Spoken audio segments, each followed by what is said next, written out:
Restaurant का business ऐसा है कि जब भी आप ओपन करोगे स्टार्ट में ज़रूर चलेगा, हर किसी का चलता है। तो मैं हमेशा यही कहता हूँ कि आपने कभी भी सारे पैसे एक साथ नहीं डालने। लेट्स से वो $10,000 नीचे चला गया बीटीसी, तो आपने क्या करना है? आपने उसके 10% से दोबारा उसको खरीदना है। डॉलर्स में बेहतर यही है कि अगर आप डॉलर्स में पढ़े हैं, आपके पास पाउंड में पढ़े हैं, तो भी ये चीज़ हमेशा ऊपर ही जा रही है। एक ई कॉमर्स एक बहुत बेस्ट सोल्यूशन है। तो उस 65 लाख रिकवर होने में कितना टाइम लग जाएगा? मेरे ख्याल से तो मोर देन 20 ईयर्स लग जाएंगे। लेकिन अगर आपके पास वही 65 लाख से क्रिप्टो हो, तो आप इजिली इसको जो है ना 1 साल के अंदर डबल कर सकते हैं विद इन द ईयर। मैंने एक कंपनी में इंटरव्यू दिया था और फाइनल इंटरव्यू जो मेरा हो गया, क्लियर हो गया, तो मैंने फिर उसको वहां पे मना किया। उसकी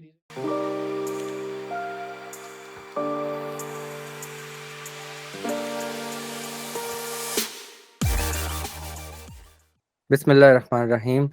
आज के टॉपिक्स हम पॉडकास्ट में शेयर करेंगे। इंट्रोडक्शन हम ऑलरेडी कर चुके हैं कई दफ़ा, और आज हम डायरेक्ट टॉपिक्स से स्टार्ट करेंगे। तो आज का फर्स्ट टॉपिक है हमारा इन्वेस्टमेंट इन द कंट्री जहाँ पे आप बेस्ड करते हैं।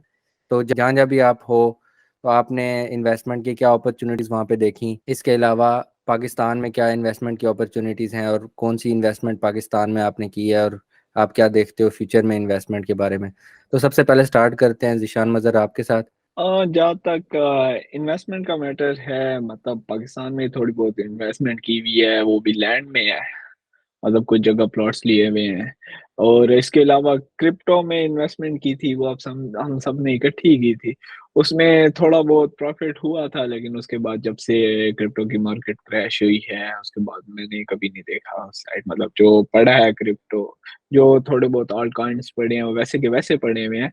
और इसके अलावा अब चूंकि मैं लंदन में हूँ, यहाँ मैंने कुछ चीज़ें चेक की हैं इन्वेस्टमेंट के लिए। तो मार्केट अभी जिस तरह से सिचुएटेड है, तो कहीं पे भी नहीं सोचा जा सकता कि आप इन्वेस्टमेंट कर सकते हो। हाँ, थोड़ी बहुत इन्वेस्टमेंट मैंने शेयर्स में की हुई है। कुछ जो एक आधी कंपनी के मैंने शेयर्स लिए हुए हैं, बट वो भी लॉन्ग टर्म में है कि चलो लेके रख दिए हुए हैं, ऊपर जाएगा तो जाएगा, नहीं जाएगा तो ब्रेक इवन पे ही बेच देंगे उसे। बट यहाँ पे भी मैंने चेक किया था कि मतलब अगर आप यहाँ पे कोई प्रॉपर्टी ले सको, तो यहाँ पे प्रॉपर्टी लेने का ये है कि कैश अगर आपके पास बहुत ज़्यादा हो तो फिर आप ले सकते हो, और अनटिल अनलेस आप मॉर्गेज की तरफ जाते हो। लेकिन इस टाइम पे जो मॉर्गेज की रेट्स चल रहे हैं, उस हिसाब से मॉर्गेज पे भी कुछ भी लेना वो ईज़ी नहीं है। यूके के बारे में अगर स्पेसिफिकली बात करें, तो यूके में क्या इन्वेस्टमेंट अपॉर्चुनिटीज़, अगर कोई नया बंदा है जो इन्वेस्टमेंट करना चाहता है तो उसके लिए। अभी जहाँ तक है, यूके के हिसाब से भी कोई चीज़ ऐसी स्टेबल नहीं है जिसमें आप इन्वेस्ट कर सको। अगर आप कोई लॉन्ग टर्म में सोच रहे हो, अगर लॉन्ग टर्म में आप कुछ इन्वेस्ट करना चाहते हो, तो फिर ये है कि आप कोई प्रॉपर्टी वगैरह ले लो। इसके अलावा कोई ऐसा यहाँ पे नहीं है। या फिर आप किसी स्टार्टअप वगैरह में या बिज़नेस में इन्वेस्ट करना चाह रहे हो, तो वो एक चीज़ है। क्योंकि मैंने यहाँ पे देखा है, जो भी देसी अगर यहाँ पे आता है और कहीं नहीं अगर वो इन्वेस्ट करना करता, तो वो रेस्टोरेंट के काम में ज़रूर घुसता है। उसके बारे में ज़रूर सोचता है कि चलो अगर कोई है उसके साथ जो करने वाला, तो वो इन्वेस्ट रेस्टोरेंट में ज़रूर करता है। कि बट उसमें ये होता है कि मैंने बहुत सारे लोगों को ऐसे देखा है जिन्होंने रेस्टोरेंट ओपन किए हैं। मतलब रेस्टोरेंट का बिज़नेस ऐसा है कि जब भी आप ओपन करोगे स्टार्ट में ज़रूर चलेगा, हर किसी का चलता है। लेकिन उसके बाद जब उनसे क्वालिटी कंट्रोल नहीं होती, तो बस साल एक चलने के बाद अगला साल जो होता है वो उसका क्लोजिंग का होता है। ओके, और पाकिस्तान में आप क्या देखते हो कि पाकिस्तान में क्या इन्वेस्टमेंट अपॉर्चुनिटीज़ है, अगर कोई पाकिस्तान में इन्वेस्ट करना चाहता है तो। इस टाइम पे पाकिस्तान में कोई भी ऐसी चीज़ नहीं है जिसमें आप इन्वेस्ट करो। कोई भी ऐसी चीज़ नहीं है। वो हिसाब है कि अगर आप यहाँ कमा रहे हो, अगर वहाँ पे आप इन्वेस्ट कर रहे हो, तो जो ओवरसीज़ पाकिस्तानीज़ के लिए है, वो ये है कि वो आपको बोलेंगे कि यहाँ पे प्लॉट्स ले लो किसी अच्छी सोसाइटी में, जैसे बैरियर टाउन हो गया या गुलबर्ग हो गया। लेकिन उसमें भी यही है कि जो आप अगर आप अब लेट्स सपोज़ कि अभी जो पाउंड का रेट चल रहा है वो लाइक अराउंड 350 है। तो अगर आप कोई कोई प्लॉट अगर वहाँ पे आप 35 लाख का भी लेते हो, जो यहाँ के 10,000 बनते हैं, ठीक है? अगर और 2 साल बाद वो प्लॉट नहीं जाता उस रेट पे, अगर वो उसकी प्राइस जो है ऊपर नहीं जाती है, और 2 साल बाद अगर आप सपोज़ करो कि पाउंड 400 से ऊपर चला जाता है, बट अगर उस टाइम पे अगर वो आपको प्लॉट बेचना पड़ गया, अगर 400 से ऊपर बेचना 400 से ऊपर पाउंड चला जाता है और वो प्लॉट आप दोबारा 3 मतलब 35 लाख का ही बेचते हो, तो वो आपको दोबारा 10,000 पाउंड तो नहीं मिलेंगे, वो तो आपको उससे भी कम मिलेंगे। सही अगर आप बात है। 37 लाख का भी दे बेचते हो, 38 लाख का भी बेचते हो, तो पीकेआर में सोचोगे कि हाँ, मुनाफ़ा हो गया है हमें। लेकिन आप अगर आप दोबारा पाउंड्स में देखो तो मुनाफ़ा तो नहीं हुआ हमें। इस बारे में इमाद और वलीद, आपका कोई सवाल है या ज़ीशान से? मेरे ख्याल से तो ज़ीशान ठीक कह रहा है कि फिलहाल अभी तो पाकिस्तान में पहले होता था कि रियल एस्टेट में आप इन्वेस्ट करते हैं, लेकिन अभी चूँकि 1-2 साल से रियल एस्टेट भी डाउन ही चल रहा है। हाँ, लेकिन अगर आपको लॉन्ग टर्म पैसे फँसाने का मूड है तो आप कर सकते हैं, क्योंकि लॉन्ग टर्म में भी आपको कुछ ना कुछ फ़ायदा हो ही जाए। ना भी फ़ायदा हो तो एटलीस्ट आपके पास कुछ एसेट्स तो होंगे ही। तो बाकी अगर मैं इस चीज़ पे एग्री नहीं करूँगा कि लॉन्ग टर्म में भी अगर आप रियल एस्टेट की तरफ भी जाते हो तो। क्योंकि जब 2 साल पहले जब मैं लंदन मूव हुआ था, उस टाइम पे पाउंड का रेट था 230, और इस टाइम पे पाउंड का रेट जो है वो 350 से ऊपर है। तो अगर आप देखोगे उस टाइम पे भी अगर किसी ने 23 लाख का या 25 लाख का भी लिया हो, ठीक है? और अगर अब वो बेचेगा और यहाँ से वो कमा के वहाँ लगा रहा है, और अगर उसे जो है ना किसी भी मतलब टाइम पे वो चीज़ बेचनी पड़ जाती है, तो वो तो नुकसान में है। तो बेहतर यही है कि अगर आप बाहर कमा रहे हो तो उसे बाहर ही रखा जाए तो बेहतर है।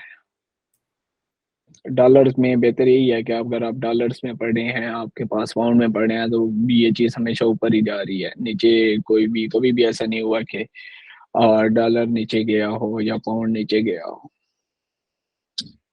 सही कह रहे हो।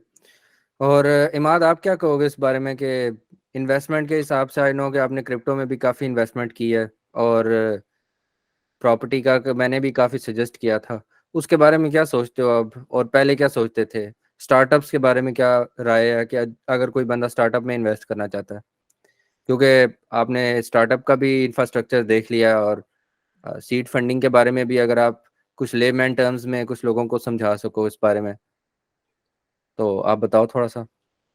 बेसिकली सीड फंडिंग तो ये होती है कि आप किसी को अपना आइडिया पिच करते हो कि हम ये आइडिया पे काम कर रहे हैं और हमें इनिशियली 10% के अगेंस्ट लेट्स से $100,000 चाहिए। वो आपको $100,000 देते हैं, उसके थ्रू आप जो है ना एक MVP प्रोडक्ट्स बनाते हो अपनी, और मार्केट टेस्ट करते हो कि हाँ जी ये आइडिया मार्केट में चल सकता है कि नहीं चल सकता। और जब तक आपके पास वो पैसे हैं आप उसको टेस्ट करते रहते हो डिफरेंट आइडियाज़ के ऊपर, और इवेंचुअली आप कहीं ना कहीं पहुंच जाते हो, और जो है आप उससे फिर नेक्स्ट राउंड रेस करते हो। ये एक उसका बेसिक वर्जन है। दूसरा ये है कि मेरा आइडिया क्या है इस सब के बारे में, वो ये है कि क्रिप्टो ऑब्वियसली एक अच्छी इन्वेस्टमेंट है, लेकिन थोड़ी रिस्की है। उसके लिए आपको बहुत ज़्यादा एहतियात भी करनी पड़ती है, उसके लिए आपको बहुत ख्याल रखना पड़ता है। आप सही टाइम पे आप सही मूव करोगे तो आपको पैसे मिलेंगे, लेकिन अगर आप उसमें लेट आए हो और ऑलरेडी सब कुछ पंप हो चुका है और सब कुछ टॉप पे चल रहा है और आपने टॉप पे पैसे लगा दिए हैं, और अगर आपने उसको फिर होल्ड भी नहीं किया, तो फिर आपने अपने पैसे लूज कर दिए हैं। जैसे हम लोगों ने जैसे किया, कुछ ने अभी भी रखे हुए हैं और कुछ ने लूज कर दिए पैसे। और अगर आप लेट्स से टॉप पे भी आ गए हो अंदर उसके, और आपने टॉप पे पैसे डाल दिए हैं, तो मैं हमेशा यही कहता हूँ कि आपने कभी भी सारे पैसे एक साथ नहीं डालने। लेट्स से अगर आपने $1,000 डालने हैं, तो जब भी आप कोई चीज़ बाय करो आप उसके 10% से बाय करो, $100 से जो भी चीज़ बाय कर रहे हो। ठीक है, लेट्स से आपने BTC लिए $100 का, लेट्स से वो $10,000 नीचे चला गया BTC, तो आपने क्या करना है, आपने उसके 10% से दोबारा उसको खरीदना है। $100 से आपने दोबारा खरीदा तो आपकी प्राइस जो है वो एवरेज होकर नीचे आ जाती है, और फिर आपने उसका इंतजार करना है वापस ऊपर जाने का। लेकिन अगर वो ऊपर जाने के बजाय और नीचे आता है तो फिर आपने दोबारा एवरेज करना है, जब तक आपकी हिम्मत है आप उसको एवरेज करते रहते हो, क्योंकि इवेंचुअली उसने, ये साइकिल में चलता है, उसने ऊपर जाना ही जाना होता है। तो इस हवाले से मुझे ये लगता है कि क्रिप्टो जो है वो एक वाहिद ऐसा एसेट है जो आपको बहुत ज़्यादा हाई गेन देता है बहुत कम टाइम में, लेकिन आपको उसको स्मार्टली प्ले करना पड़ता है और इसको सीखना पड़ता है। और ये हम लोगों ने जो पैसे लूज़ किए वो भी इसी वजह से किए क्योंकि हमने इसको सीखा नहीं और सारे पैसे डाल दिए। लेकिन अब अल्हम्दुलिल्लाह हम लोग सीख रहे हैं और प्रॉफिट भी बना रहे हैं। और दूसरी बात ये कि प्रॉपर्टी और रियल एस्टेट जो है वो पाकिस्तान में बहुत ज़्यादा लोग उसमें इन्वेस्ट करते हैं। पाकिस्तान में लोग प्लॉट्स में इन्वेस्ट करते हैं, फाइल्स में इन्वेस्ट करते हैं, और वो सब भी ठीक है अपनी जगह, लेकिन इन्फ्लेशन जो है उसको काउंटर करने के लिए कोई मेजर नहीं है उसके अंदर। उसका रीज़न ये है कि अगर आपने कोई घर भी लिया है तो वो उसको आपने रेंट पे लगाया तो साल का 10% आप रेंट इंक्रीज कर सकते हैं, ठीक है। लेकिन इन्फ्लेशन साल में यूजुअली वो 30-40% ऊपर चली जाती है, तो आपका जो एसेट है, आपकी जो इनकम उधर से आ रही है वो उतना इंक्रीज नहीं करती, तो आप उधर से एक किस्म का नेगेटिव में ही चल रहे हो। तो आपको ऐसा एसेट चाहिए जो आपको इन्फ्लेशन, करेंसी इन्फ्लेशन को भी अगेंस्ट आपको कुशन दे, और आपको जो ओवरऑल मार्केट की प्राइसेस हैं डिफरेंट चीज़ों की, ग्रोसरीज की, सब चीज़ों की, उसके अगेंस्ट भी आपको कुशन दे जो भी आपकी रेगुलर इनकम जहाँ से आ रही है। तो रियल एस्टेट में मैंने पाकिस्तान में तो इन्वेस्ट नहीं किया, लेकिन मैंने दुबई में इन्वेस्ट किया। और उसका फ़ायदा ये है कि जो करेंसी इन्फ्लेशन है उससे बंदा बचा रहता है, और जो रियल एस्टेट की रेंटल इनकम के बेनिफिट्स हैं वो भी आपको मिलते हैं, दोनों चीज़ें आपको मिल जाती हैं। और इस तरह से आपको ये भी टेंशन नहीं है कि मेरा जो बेस पेयर है, पैसे जो लगे हुए हैं वो पीकेआर में लगे हैं और वो दिन ब दिन उसकी वैल्यू कम होती जा रही है।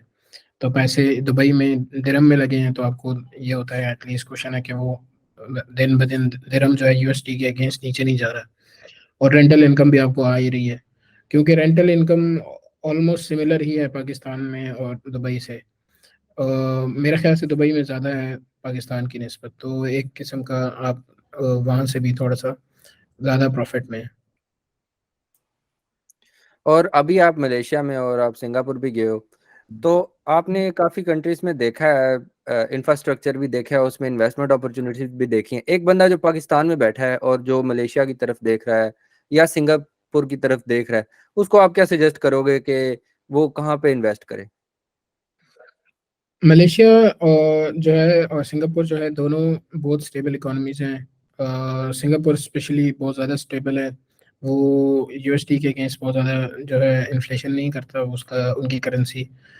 मलेशिया की जो करेंसी है उसमें थोड़ा बहुत इन्फ्लेशन होता रहता है, लेकिन वो बहुत ज़्यादा फ़र्क नहीं पड़ता उससे भी। जो इधर दोनों की स्टॉक मार्केट्स हैं वो बहुत ज़्यादा स्टेबल हैं, जो लोकल बिजनेसेस हैं वो अच्छे खासे स्टेबल हैं। उसमें फूड बिजनेस भी है, उसमें डिजिटल बिजनेसेस भी हैं, ई कॉमर्स है, बहुत ज़्यादा स्कोप है। तो डिपेंडिंग ऑन बंदे का जो भी स्किल है वो उस हिसाब से देख सकता है। अगर वो फाइनेंस का है तो वो स्टॉक मार्केट देख सकता है, इधर की स्टॉक मार्केट अच्छी खासी वेल डेवलप्ड है, आप ऑनलाइन सारा कुछ कर सकते हैं यहाँ भी, सिंगापुर में भी। और अगर वो ई कॉमर्स समझता है तो ई कॉमर्स के ऊपर कर सकता है। ई कॉमर्स प्लेटफॉर्म्स इधर बहुत ज़्यादा डेवलप्ड हैं, बहुत ज़्यादा मार्केटेड हैं, और बहुत ज़्यादा ऑलरेडी लोगों के अंदर मशहूर हैं, तो आपको वो प्रॉब्लम नहीं है जो पाकिस्तान में अभी है इस वक्त के। आधे से ज़्यादा लोग तो अभी वो ई कॉमर्स पे ट्रस्ट भी नहीं करते, ऑनलाइन ऑर्डर ही नहीं करते। यहाँ पे हर बंदा दिन में कोई 4-5 दफ़ा तो ऑनलाइन ऑर्डर करता ही करता है। फूड ऑर्डर कर रहा है, कोई गाड़ी ऑर्डर कर रहा है, कोई ग्रोसरीज ऑर्डर कर रहा है, कोई घर के लिए कोई और चीज़ ऑर्डर कर रहा है। तो ऑनलाइन ऑर्डरिंग और ऑनलाइन पेमेंट और डिजिटल वेबसाइट्स, ये सब कुछ बहुत ज़्यादा इधर एक्टिव है, और बहुत ज़्यादा अडॉप्टेड है। हर बंदा इसको यूज़ करता है, हर बंदा क्यूआर से पेमेंट करता है। मुझे याद नहीं पड़ता कि मैंने कभी स्पेशली हर टाइम अपने पास कैश रखा हो। मैं यूजुअली बगैर कैश के ही घूम रहा होता हूँ, जहाँ भी पेमेंट करनी होती है क्यूआर से या फिर कार्ड से। और कोई अगर कैश का पूछे भी तो बहुत अजीब लगता है अब तो, कि कैश क्यों ही चाहिए किसी को। तो अगर कोई बंदा अगर पाकिस्तान में अभी बैठा है और वो आपका देख रहा है, तो आप उसको क्या कहोगे कि मलेशिया आने के लिए और मलेशिया में इन्वेस्ट करने के लिए क्या स्टेप बाय स्टेप इंस्ट्रक्शंस हैं जो आप उसको दे सकते हो? अगर तो एज अ बिजनेस करना है तो मलेशिया में आने के 2-3 तरीके हैं। वो ऑब्वियसली बिजनेस ओपन करके डायरेक्टर वीज़ा लेने के ही हैं, और 2-3 तरीके हैं और हर तरीके का अपनी एक कॉस्ट है, वो उनको अलग से चेक करना पड़ेगा। उस पर अगर आप अभी हमने बात की तो बहुत लंबा हो जाएगा, लेकिन मैं एक शॉर्ट वो बता देता हूँ। एक है लबुआन फ्री जोन, इनका आइलैंड है लबुआन आइलैंड ऑफ शोर। वहाँ पे आप एक कंपनी रजिस्टर करके अपने आप को डायरेक्टर वीज़ा दे सकते हैं और उसके थ्रू फिर आप मलेशिया में आके कोई भी बिजनेस कर सकते हैं। दूसरा जो है वो मेन लैंड कंपनी खोल के आप कर सकते हैं। उसके लिए सिर्फ ये फ़र्क, दोनों में सिर्फ फ़र्क ये है कि मेन लैंड में आपको पेड अप कैपिटल जो है वो ज़्यादा चाहिए होता है। लबुआन में आपको पेड अप कैपिटल नहीं चाहिए, आपको सिर्फ ऑफिस खोलना है, आपको सिर्फ जो है लाइसेंस लेना है और उस सारे को करने की एक स्पेसिफिक कॉस्ट है वो आपको बेयर करनी पड़ती है एवरी ईयर। मलेशिया में मेन लैंड के ऊपर अगर आपने कंपनी खोलनी है तो एज अ फॉरेनर आपको 500,000 रिंगिट जो है पेड अप कैपिटल चाहिए कंपनी को रजिस्टर करने के लिए और उसके बाद वीज़ा इशू करने के लिए। और अगर आप ये दोनों चीज़ें इनमें से कोई भी तरीका करके आ सकते हैं और उसके बाद आप इधर आके कोई भी बिजनेस कर सकते हैं, वो बेशक डिजिटल ई कॉमर्स का बिजनेस हो, वो बेशक आपका कोई लोकल बिजनेस हो सकता है। जैसे यहाँ पे बहुत ज़्यादा स्पोर्ट्स क्लब्स हैं, स्पोर्ट क्लब आप खोल सकते हैं। जैसे बैडमिंटन कोर्ट्स, अभी हम अक्सर बैडमिंटन खेलने जाते हैं तो बैडमिंटन कोर्ट आप बना के उसको रेंट पे लगा सकते हैं, क्योंकि बैडमिंटन इधर हर दूसरा बंदा जो है ना बैडमिंटन खेलता है और एवरी वीकेंड जो है वो, बल्कि हर रोज़ ही वो जहाँ भी हम जाते हैं वो फुल होता है। तो ये भी एक अच्छा बिजनेस है। तो इस तरह बहुत सारे बिजनेस हो सकते हैं। ओके, सो किसी और का क्वेश्चन है कोई इमाद से? मेरा क्वेश्चन है इमाद से। जैसे इमाद ने कहा कि ये इन्वेस्ट कर रहा है दुबई में, तो मतलब एक हद तक दुबई में इन्वेस्टमेंट अच्छी है, मतलब क्योंकि मैं वहाँ रहा हूँ तो उस टाइम तक अच्छी थी, लेकिन अभी जो चीज़ें मुझे नज़र आ रही है दुबई की, क्योंकि उन्होंने उस मतलब इसने इन्वेस्ट जो किया हुआ है वहाँ पे प्रॉपर्टी में किया हुआ है, राइट इमाद? तो क्योंकि इस टाइम पे दुबई में प्रॉपर्टीज बहुत ज़्यादा हो गई हुई हैं और उनके पास प्रॉपर्टीज़ कोई लेने वाला नहीं है, तो उनकी कोशिश यही है कि इवन कि मैंने यहाँ पे भी बहुत काफ़ी देखा है, मुझे हर रोज़ाना ऐड आ रहे होते हैं कि प्रॉपर्टीज़ इन दुबई, मतलब दुबई में आप प्रॉपर्टी लें, मतलब इतने की है, इतनी सस्ती है और ये चीज़ें। लेकिन जहाँ तक मैं देख रहा हूँ, मुझे लग रहा है कि वहाँ पे प्रॉपर्टीज़ फ्यूचर में जाके और ज़्यादा सस्ती होंगी, क्योंकि कल मैं देख रहा था कि उन्होंने अब जो है लाइफ टाइम वीज़ा भी इनिशिएट किया है। मतलब ये है कि मतलब उसमें पहले उन्होंने 10 इयर्स का किया हुआ था, लेकिन अब उन्होंने लाइफ टाइम भी कर लिया हुआ है, क्योंकि वो चाह रहे हैं लोगों को अट्रैक्ट करना अपनी तरफ। बट अब लोग उतने अट्रैक्ट नहीं हो रहे जितने पहले होते थे। हाँ वो बात तो है ऑब्वियसली, क्योंकि रिसेंटली दूसरी कंट्रीज ने भी इसको यूटिलाइज करना शुरू किया है कि जो लोग मूव कर रहे हैं, फॉर एग्जांपल सऊदी अरेबिया ने भी बहुत ज़्यादा ओपन किया है अपनी पॉलिसीज, अपने वीज़ाज ओपन किए हैं बाहर के लोगों के लिए और बहुत ज़्यादा लोग जो है वो सऊदी अरेबिया में भी जा रहे हैं। लेकिन स्टिल अभी बहुत ज़्यादा जगह खाली है उनके पास, दोनों के पास। सऊदी अरेबिया के पास भी बहुत कुछ है ऑफर करने को और दुबई के पास भी बहुत कुछ है ऑफर करने को। और अभी भी हर रोज नए लोग वहाँ पे आ रहे हैं। बाकी रही बात ये कि प्रॉपर्टीज ज़्यादा हैं और लोग कम हैं और वो न्यू न्यू प्रोजेक्ट्स लॉन्च हो रहे हैं, तो वो तो दुनिया में हर कहीं कहीं पे भी आप चले जाओगे वो चलता रहेगा। हर रोज़ नया प्रोजेक्ट लॉन्च होगा, नई बिल्डिंग बनेगी, क्योंकि डेवलपर्स ने अपना बिजनेस तो चलाना है। तो अगर आप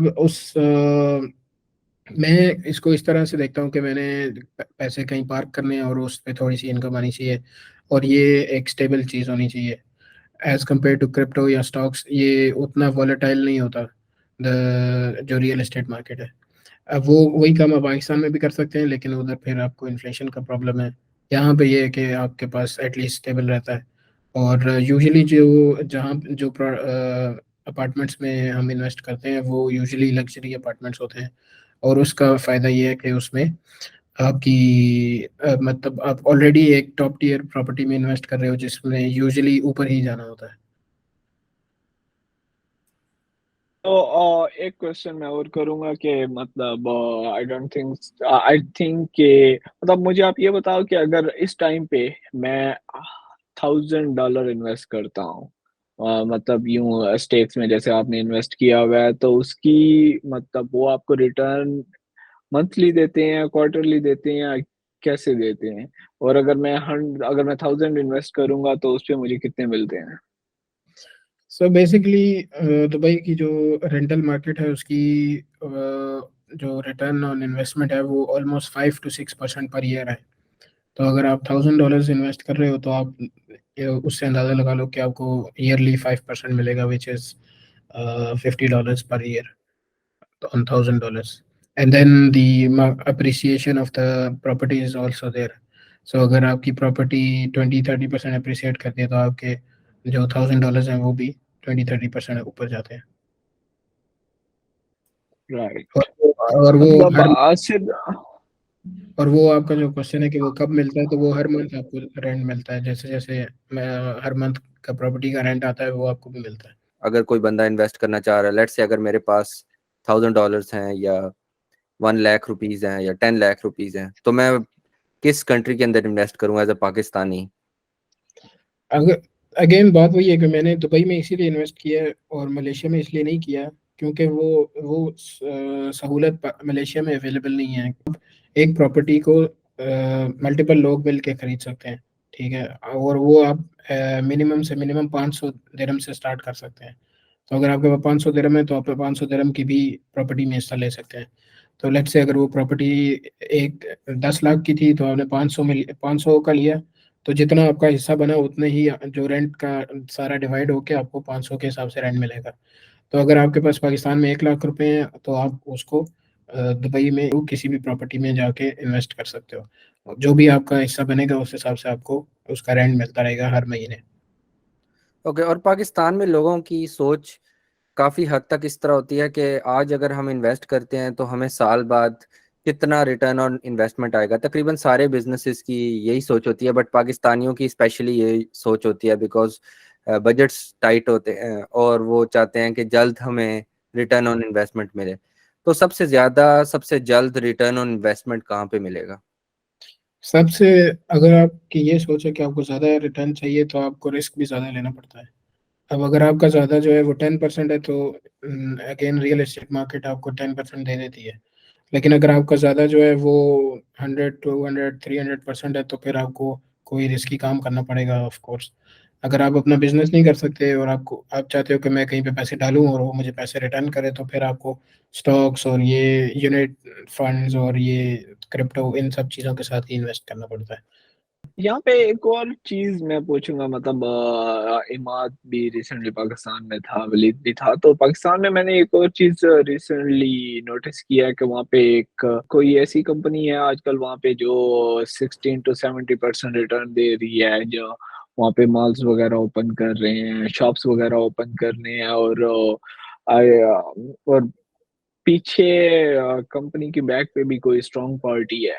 अगेन इसकी कंपनी एग्जैक्ट तो मुझे नहीं पता किस बारे में बात कर रहे हो तुम, लेकिन ये कि बहुत सारे प्रोजेक्ट्स रियल एस्टेट के इस तरह के थे कि वो प्रोजेक्ट अभी स्टार्ट होता है, वो लैंड परचेज करते हैं और उसके ऊपर मार्केटिंग शुरू कर देते हैं, जी इसमें अपार्टमेंट ले लो, ये ले लो, वो ले लो, और हम आपको मंथली रिटर्न देंगे। तो फॉर एग्जांपल अगर आपने एक शॉप ली है 40 लाख की, तो वो आपको कहेंगे हम मंथली आपको जो है ना 20,000 उसका रेंट अभी से देना शुरू कर देंगे। तो आप अभी अपार्टमेंट और बिल्डिंग तैयार होने में 3 साल हैं, तो 3 साल तक हम आपको रेंट खुद ही जेब से दे देंगे ताकि आपको नुकसान ना हो। तो वो लोग यूजुअली क्या कर रहे होते हैं, वो यूजुअली कहीं पे सेविंग अकाउंट में या कहीं पे रिस्की जगह पे पैसे लगा, वो पैसे आपसे पकड़ते हैं उधर लगा देते हैं, थोड़े थोड़े लेके बिल्डिंग तैयार करते रहते हैं और बाकी उधर से प्रॉफिट बना बना के आपको शेयर करते रहते हैं आपके साथ।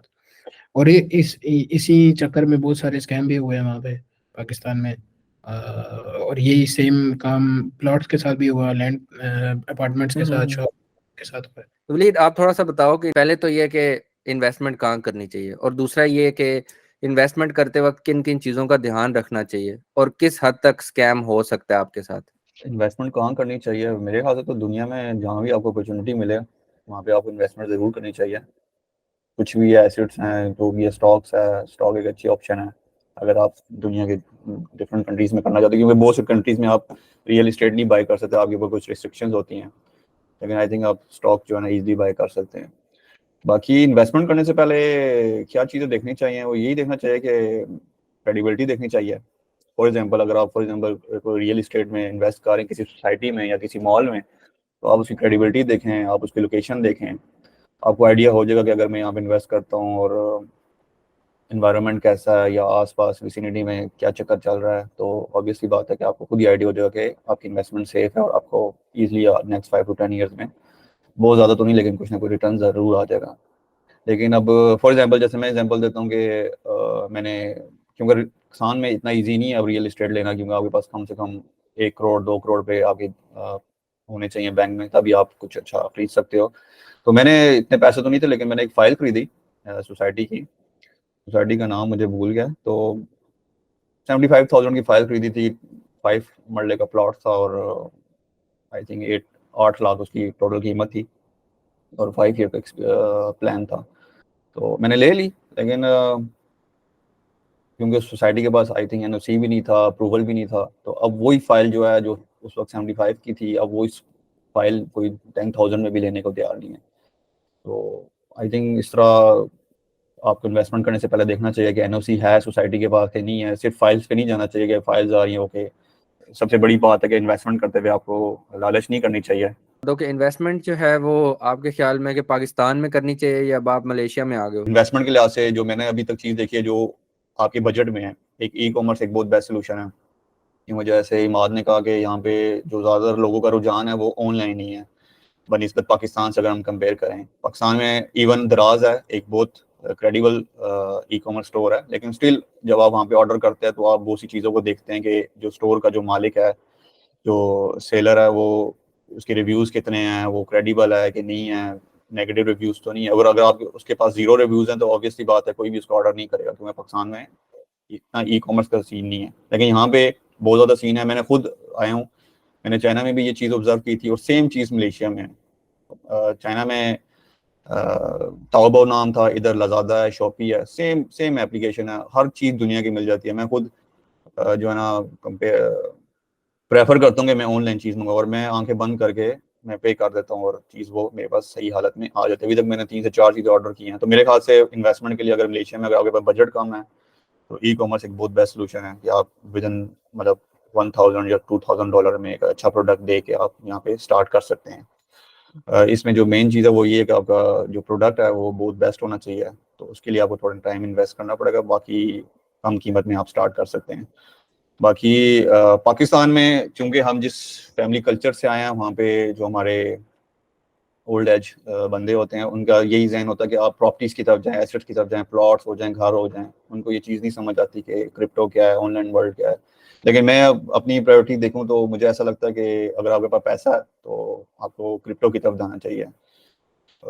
थोड़ी बहुत भी आपको समझ है तो आप इजीली जो है ना इतना अर्न कर सकते हैं कि जितना आपको प्रॉपर्टी भी रिटर्न नहीं करेगी। फॉर एग्जांपल मैं आपको एग्जांपल देता हूँ कि एक फॉर एग्जांपल मैंने घर देखा था 65 लाख का था और उसका जो रेंट था वो 13,000 था। आप खुद अंदाजा लगा लो, कैलकुलेट कर लो कि 13,000 रेंट और 10% इंक्रीज हो तो 1300 ईयरली बढ़ेगा। तो उस 65 लाख रिकवर होने में कितना टाइम लग जाएगा? मेरे ख्याल से तो मोर देन 20 ईयर्स लग जाएंगे। लेकिन अगर आपके पास वही 65 लाख से क्रिप्टो हो तो आप इजीली इसको जो है ना 1 साल के अंदर, अगर आपको नॉलेज है, ऐसा नहीं है कि नॉलेज के बगैर, अगर आपके पास नॉलेज है और आप सिर्फ फिक्स कॉइन्स पे भी करते हैं, फॉर एग्जांपल इथेरियम या बीटीसी पे भी, तो आप इजीली उसको डबल कर सकते हैं विद इन द ईयर्स। मतलब 65 को आप डबल कर सकते हैं, इससे ज्यादा भी कर सकते हैं, लेकिन अभी मैंने बहुत कम उठाया है तो मुझे नहीं लगता कि कोई पाकिस्तान में इतनी प्रॉपर्टीज आपको डबल करके दे दे। आपको बहुत वेट करना पड़ता है। तो मेरे ख्याल से तो पाकिस्तान में अगर आपने इन्वेस्ट करना है तो मेरे ख्याल से तो ऑनलाइन डिजिटल करेंसी बेस्ट है, लाइक क्रिप्टो हो गया, स्टॉक्स हो गए। पाकिस्तान में बल्कि सॉरी स्टॉक्स भी इतना मूव नहीं करते, बहुत टाइम लेके ऊपर नीचे होते हैं, तो क्रिप्टो मेरे ख्याल से बेस्ट है। पाकिस्तान में क्रिप्टो अभी तक आई थिंक बैन है और काफ़ी लोग झिझकते हैं क्योंकि डेफिनेटली कई लोगों के साथ फ्रॉड हुए भी हैं और अ, इतना वॉलेटाइल है कि लॉस होने का भी बहुत चांस होता है।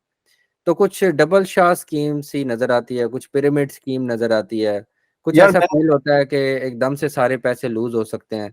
नहीं तो ऐसा ये नॉलेज कहाँ से बंदे को आए, कैसे बंदा ये इस चीज़ के अंदर कॉन्फिडेंस लेके आए अपने अंदर जो यार डबल इन्वेस्टर है? डबल शाह तो सीन नहीं है। डबल शाह तो वो ये है कि आप फॉर एग्जाम्पल जैसे इमाद ने बताया कि कुछ कॉइन्स होते हैं जो बहुत एकदम हाई जाते हैं, मतलब पीक को टच करते हैं, तो आप वहां पे जाके उसको बाय कर लेते हो तो ऑब्वियसली बात है आपने गलती की है कि ऑलरेडी वो कॉइन इतना ऊपर चला गया है, आपने उधर ही जाके इसको खरीद लिया है, तो ये आपने बहुत बड़ी गलती की है। हमारे साथ खुद भी हो चुका है। एक कॉइन था 2 साल पहले, केक था, वो ऑलरेडी हाई पे था, 44 उसने टच किया था, और उसको मैंने जो है ना खुद पर्सनली 36 पे खरीदा। तो वो मेरी एक बहुत बड़ी गलती थी, क्योंकि स्टार्ट था क्रिप्टो का, वो आज $3 पे है। ऑल दो के मैंने उसको बहुत जल्दी सेल कर दिया, लेकिन लॉस में सेल किया। बाकी मैं बहुत से ग्रुप्स में हूँ, मैंने प्रीमियम ग्रुप्स ज्वाइन किए हुए हैं सिग्नल्स के लिए। तो बहुत लोग कमा रहे हैं, ऐसा नहीं है कि पाकिस्तान में इतना रुझान नहीं है। उस ग्रुप में डॉक्टर्स भी हैं, लॉयर्स भी हैं, बहुत बूढ़े लोग भी हैं जो अपनी जो सेविंग्स है उसमें इन्वेस्ट कर रहे हैं और पैसे को डबल कर रहे हैं। तो और जो फ्रॉड और स्कैम वाला, तो इसमें मेरे ख्याल से कोई ऐसा चक्कर नहीं है। हाँ, अनलेस कोई ऐसा कॉइन आए, मीम्स कॉइन आए, जो आप उसको बाय करें और वो कॉइन को ही खत्म कर दे, तो ऐसा होता है। लेकिन ये बहुत कम होता है, इसके चांसेस बहुत कम है। जो प्रॉपर एक्सचेंजेस है, जैसे बाइनेंस होगी, बायबिट होगी, इस पे जो कॉइन्स है वो ऐसे नहीं करते कि आपने इन्वेस्ट किया और वो कॉइन ही डीलिस्ट हो जाए। ऐसा बिल्कुल नहीं होता, आपके पैसे सेव रहते हैं। बाकी रिस्क है, जाहिर सी बात है। वो तो प्रॉपर्टी में भी रिस्क है कि अगर आप फॉर एग्जांपल 1 करोड़ की प्रॉपर्टी लेते हो और उस प्रॉपर्टी को एनओसी नहीं मिलता, या कुछ मसले हो सकते हैं गवर्नमेंट के साथ, तो वो प्रॉपर्टी तो आपकी भी जीरो हो सकती है। सेम थिंग क्रिप्टो में भी है कि आपने कोई चीज़ खरीदी और वो जीरो हो जाए। तो रिस्क तो हर जगह इन्वेस्टमेंट में तो रिस्क है ही है। लोग काफ़ी कनाडा की तरफ देखते हैं कि फर्स्ट वर्ल्ड कंट्री है, यहाँ पे बहुत इन्वेस्टमेंट है, बहुत अपॉर्चुनिटीज़ हैं। सो कनाडा के अंदर ऐसा है कि यहाँ पे इन्वेस्टमेंट के लिए एटलीस्ट आपको $10,000 चाहिए। अगर आप अमेज़ॉन का बिजनेस स्टार्ट करना चाहते हैं, कोई रेस्टोरेंट ओपन करना चाहते हैं, कुछ भी, तो आपको अच्छी खासी अमाउंट चाहिए। यहाँ पे काफ़ी लोग अपने साइड हसल के तौर पे बिजनेस ही की तरफ जाते हैं, बिकॉज 9 to 5 जॉब के अंदर अर्निंग जो है उसके अंदर आपको अ, इतना गुजारा हो जाता है कि बस आपका घर चल रहा होता है। तो उसके अलावा सारे लोग तकरीबन साइड हसल्स कर रहे होते हैं, जिसके अंदर उबर राइडिंग आ जाती है और अमेज़ॉन के बिजनेसेस आ जाते हैं, क्रिप्टो आ जाता है। क्रिप्टो का अलबत्ता इस तरह है यहाँ पे कि कुछ लोगों से मैंने ये यहाँ पे सुना कि उन्होंने क्रिप्टो के अंदर इन्वेस्ट किया और उनके अकाउंट सीज हो गए। तो ये एक थोड़ा सा प्रॉब्लम है। सीआरए यहाँ पे जिस तरह यूएस के अंदर आईआरएस है, यूके में भी डेफिनेटली जो टैक्स अथॉरिटी होगी, उनकी नज़र होती है आपके बैलेंसेस के ऊपर। तो यहाँ पे भी जो टैक्स अथॉरिटी है उसका नाम सीआरए है, और उनकी नज़र होती है आपके फाइनेंस के ऊपर। क्रिप्टो के ऊपर उन्होंने बैन लगाया हुआ है, जैसे पाकिस्तान में भी बैन लगा हुआ है, क्योंकि वॉलेटाइल चीज़ है और कई लोग यहाँ पे लूज़ कर जाते हैं अपनी सारी इनकम उसमें। यहाँ पे जो लोग इन्वेस्टमेंट करते हैं ज़्यादातर प्रॉपर्टी में करते हैं। तो प्रॉपर्टी में इन्वेस्टमेंट सेफ है यहाँ पे, मॉर्गेज के थ्रू लोग घर लेते हैं। और यहाँ पे मैंने जो इंडियंस का generation to generation income increase का जो तरीका देखा है वो यही है कि मॉर्गेज पे वो घर लेते हैं, 5 years तक वो अपना घर अपने पास रखते हैं। 5 years के बाद उस घर को सेल करके एक बड़े घर में मूव होते हैं। इनिशियली वो स्टार्ट करते हैं कॉन्डो से फिर वो टाउन हाउस की तरफ आते हैं, टाउन हाउस से फिर वो एक सिंगल फैमिली होम की तरफ आते हैं। तो ये उनका एक स्टेप बाय स्टेप तरीका होता है अपनी जनरेशन टू जनरेशन ऊपर जाने का। इसमें काफ़ी टाइम भी लग जाता है। तो ये मैंने एक चीज़ देखी यहाँ पे। तो कनाडा के अंदर अगर कोई बंदा इन्वेस्ट करना चाहता है तो मैं उनको यही सजेस्ट करूंगा कि प्रॉपर्टी में इन्वेस्ट करें। प्रॉपर्टी यहाँ पे सेफ इन्वेस्टमेंट है। ओके, नेक्स्ट टॉपिक है हमारा प्रोफेशनलिज्म इन पाकिस्तान वर्सेस ओवरसीज। क्या डिफरेंस आपको फील हुआ पाकिस्तान में काम करने का वर्सेस जिस जगह आप हो, और क्या चीजें लोगों के अंदर अपने आप को चेंज लाने की जरूरत है पाकिस्तानीज को? जहाँ तक प्रोफेशनलिज्म का ताल्लुक है, मैंने पाकिस्तान में ज़्यादा देर काम नहीं किया है। 1 साल काम किया है, वो भी फ्रीलांसिंग ही की है, या तो फिर अपना हमारा सेटअप था। तो मैंने किसी कंपनी में या वहाँ पे ऐसा जॉब नहीं की, लेकिन मैंने दुबई में जॉब की है और अभी मैं यहाँ पे जॉब कर रहा हूँ। तो मैंने ये देखा है कि मतलब यहाँ पे प्रोफेशनलिज्म वो काफ़ी ज़्यादा है।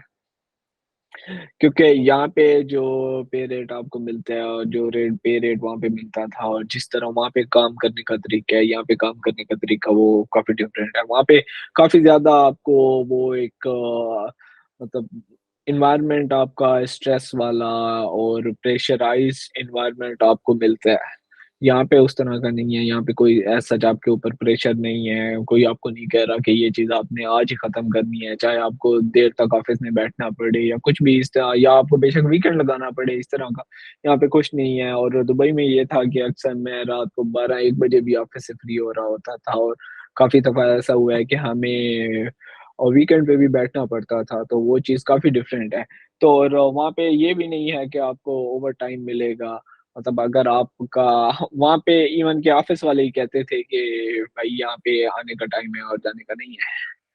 तो अगर हम 10 बजे 11 बजे ऑफिस जाते थे तो 8 बजे 9 बजे 10 बजे वापस आ रहे होते थे, क्योंकि ये वहाँ पे ये होता था कि काम खत्म करने हैं। और जब आप देसी के साथ काम कर रहे हो तो वहाँ पे तो होता ही यही है कि वो ये समझते हैं कि बस अब जब आपने उसे हायर कर लिया है तो वो बंदा अब आपका है, चाहे आप उसे 10 बजे तक बिठाओ या 12 बजे तक बिठाओ रात को।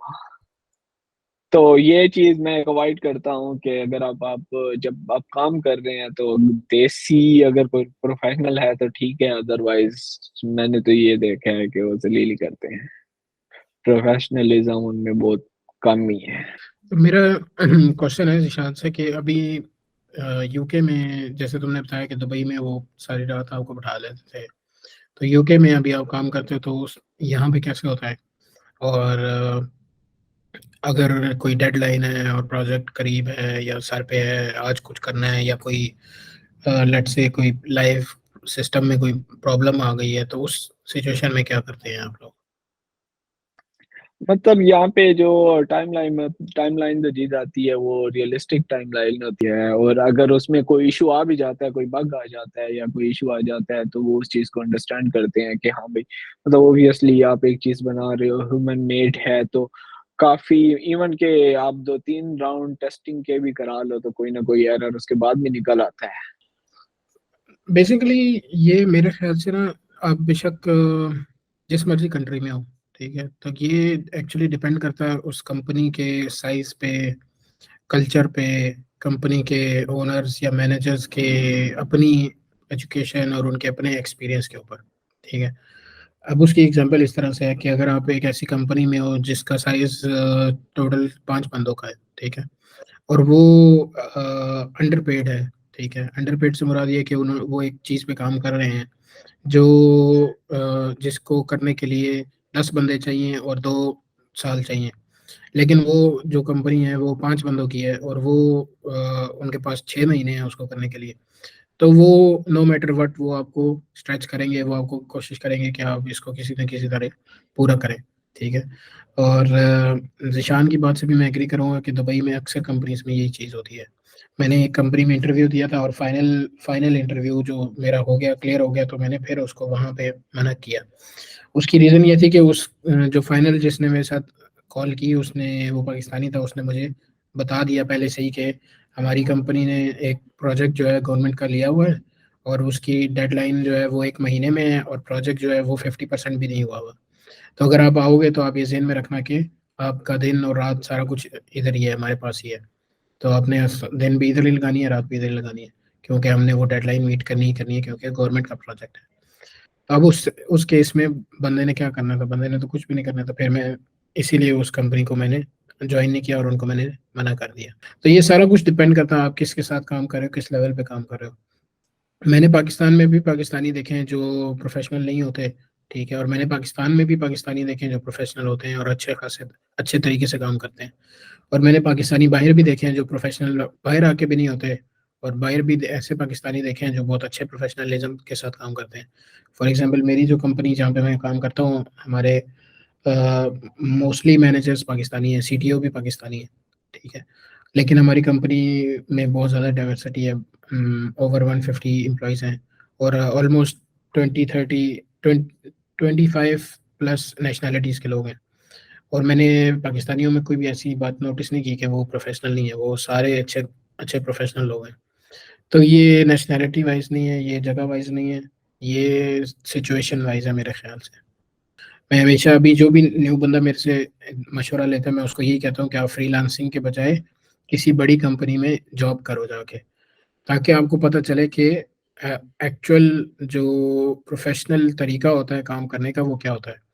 और इसमें सिर्फ ये नहीं है कि आपने जल्दी आना है, जल्दी जाना है या जो भी, इसके अंदर कम्युनिकेशन भी है। जब आप किसी प्रोडक्ट के किसी फीचर के ऊपर काम करने लगे हो, उसको किस तरह से आपने लेके चलना है। जब आप उसका कोड लिख रहे हो तो आपने किस तरह से लिखना है उसको, आपने किस तरह से डिफरेंट चीज़ों में, डिफरेंट सर्विसेज में, डिफरेंट पैटर्न्स में डिवाइड कैसे करना है कोड को।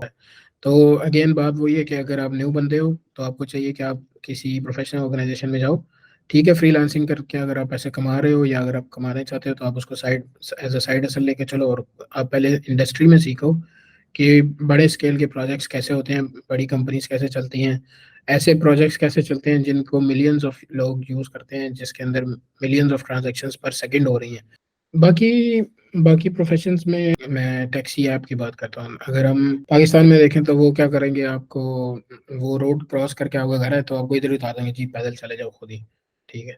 यहाँ पे लेकिन यहाँ पे अगर आप टैक्सी वाले के साथ बैठे हो तो वो जो आपकी लोकेशन है आपको वो घुमा कर आके जहाँ से मर्जी लेके आए वो ला के आपकी एग्जैक्ट जगह पे छोड़ेगा, और वो मेक श्योर करेगा कि आप सेटिस्फाइड हो, अपनी जगह पे आ गए हो, नहीं आ गए हो, आपको कोई प्रॉब्लम तो नहीं है, ठीक है। रास्ते में आपको वो 4 दफ़ा पानी पूछेंगे, पानी तो नहीं पीना आपने। अक्सर लोगों ने तो टॉफ़ीज़ भी रखी होती हैं, उन्होंने टिश्यू रखे होते हैं, उन्होंने सैनिटाइज़र रखा है, किसी को कोई प्रॉब्लम है वो साथ ही हेल्प करते हैं। और पाकिस्तान में मैंने ये चीज़ नोट की है, करीम में आप एसी वाली गाड़ी बुलाओगे तो वो आके एसी भी नहीं ऑन करेगा। वो अक्सर उनको आपको कहना पड़ता है कि भाई एसी ऑन करो, वो कहेगा नहीं सर मेरी गाड़ी को ये है वो है। पैसे वो एसी वाले ले लेंगे और गाड़ी जो है ना वो एसी के बगैर वाली ले आएंगे। वलीद, आप बताओ, आप मलेशिया आ गए हो, आपने काफ़ी काम किया पाकिस्तान में डिफरेंट कंपनीज के लिए, स्टार्टअप्स के साथ भी। पाकिस्तानी कंपनी में काम करना वर्सेस एक मलेशियन कंपनी में काम करना या इंटरव्यूज करना, क्या डिफरेंस है? तो मुझे जो फ़र्क एक बहुत बड़ा डिफरेंस नज़र आया कि इन्वायरमेंट, मतलब जो ऑफिस का इन्वायरमेंट है वो पाकिस्तान में बहुत I think low low low level पे है। मतलब वहाँ पे बड़े से मैं बड़े ऑफिस को नहीं जानता, लेकिन छोटे से छोटे स्टार्टअप से भी हैं, उनके ऑफिस को इतने खास नहीं है।